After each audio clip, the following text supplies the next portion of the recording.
Hello mga kaibon, magandang araw at nandito tayo sa ating aviary. So ayan mga kaibon, ang class ng ating mga kakatail. So ayan mga kaibon.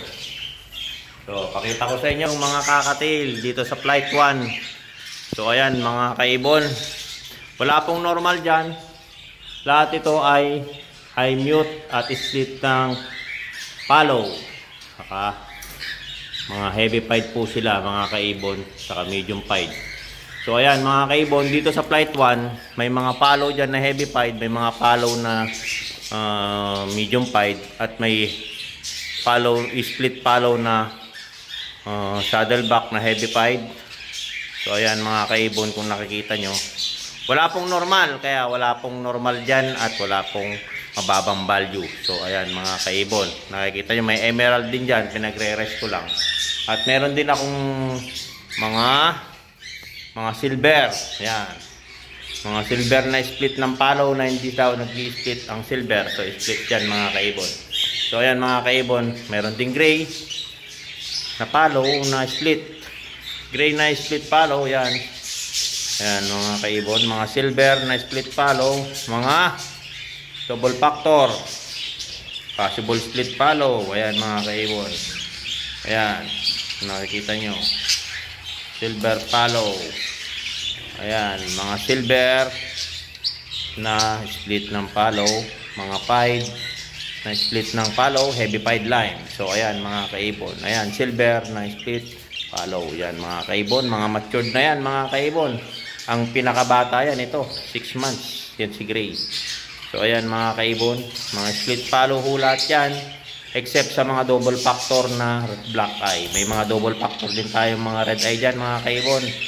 So ayan, double factor na follow.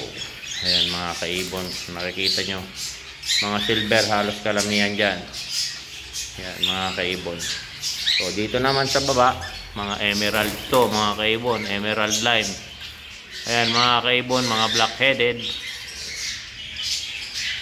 Ayan mga kaibon, emerald, mga 6 magsi 7 months na itong mga to. So itong dalawa na to possible na hen. Ayan mga kaibon. Meron din tayo mga handfeed dyan, pero mga emerald na lang ang handfeed natin mga kaibon.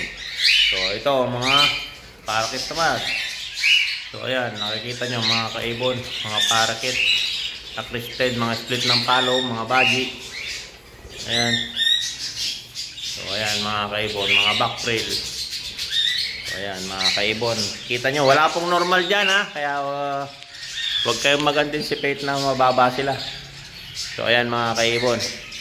So ayan, kung may gusto kayo, PM nyo lang ako mga kaibon.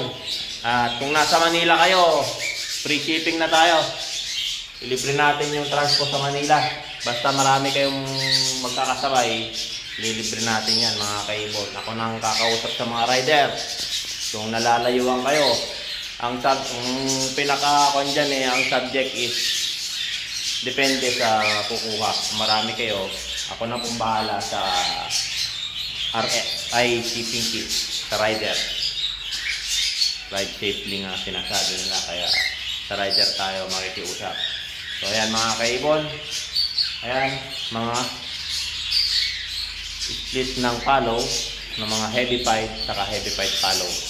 So ayan mga kaibon, ako na pong bahala sa SS mga kaibon. Sa Manila, Bulacan, ayan malalapit po. Dito sa Pampanga, ako na rin bahala dyan. Ako nang bahala dyan kung nalalayo kayo pumunta rito. Sabihin nyo lang po sa akin kung ano yung gusto nyo, i-send ko yung picture. So ayan mga kaibon, don't forget to subscribe my Facebook page, Warren Palakpak Kaibon, at itong